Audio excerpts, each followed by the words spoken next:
Hi, my name is Matthew Flinders. I'm a Professor of Politics at the University of Sheffield in the UK and the Director of the Sir Bernard Crick Centre for the Public Understanding of Politics.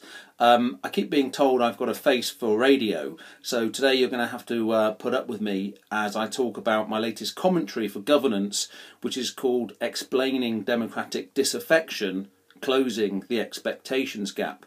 Now, this article is really about trying to generate a debate about political disaffection and how we understand it, and indeed, and I suppose the hook here is the role of academics, of scholars of political science, in engaging with the public around why democratic politics fails, and also why sometimes, if we dare to admit it, democratic politics actually works. All the books behind me, hundreds of books, seem today to explain political disaffection, disengagement, why we hate politics, disaffected Democrats, and in many ways it makes me think back to Bernard Crick's famous book In Defence of Politics. And I want to very quickly just run through three areas or three themes that bring together my commentary. The first one is the changing nature of politics. If you look back 50 years to when Bernard Crick's book was first published, or he calls it a mere essay, politics, governing, the business of government, you might say, was just far simpler. Deference has declined. Educational levels have increased. We now have the internet, globalisation. The capacity of nation states may not have eroded, but it's certainly changed. I would argue that actually, if anything, the business of government has got far, far harder. It's far more complex. If you go back to the debates about governing and governance and governmentality in the 1970s, what's happened is the demands on government have increased while its capacity to deliver on those demands, to fulfil expectations, has arguably decreased. And that leads me to the second point of the commentary. This is a big and very bold claim. I was going to say I'm also a big and very bold man, but I won't. The 21st century will be defined by the politics and management of public expectations. This is an incredibly important point, but actually political science has paid very little attention to how public expectations are shaped, and in fact there is no public. The notion of the public or the public interest is in itself a myth. We have different publics, different communities, different sections of the public, which will in their own ways make different demands on politics.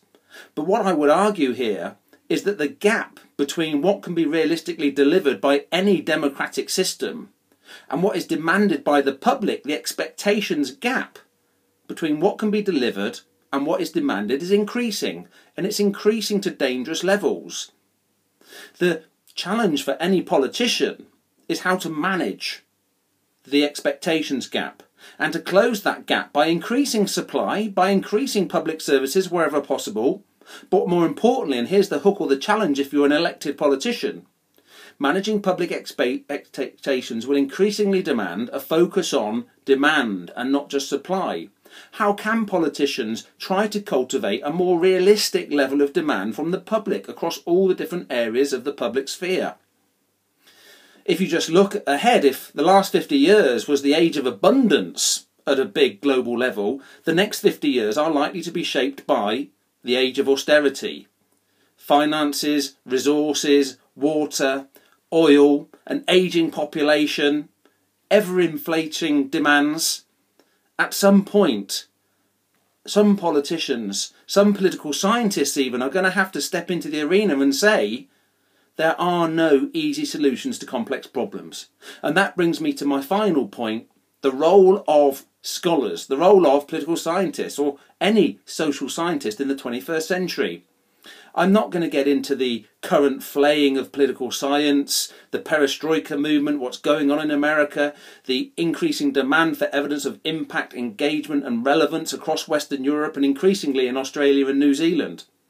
All I would say, however, is that for me, political scientists have a professional obligation to engage beyond academia, to engage with the public, to help develop political literacy and public understanding of politics in a way that itself forges active and engaged citizenship. The role of a professor is not to tell the public what's right or wrong, what's good or bad, who to vote for or who not to vote for. Of course not. Nor is the role of a political scientist to be a public intellectual.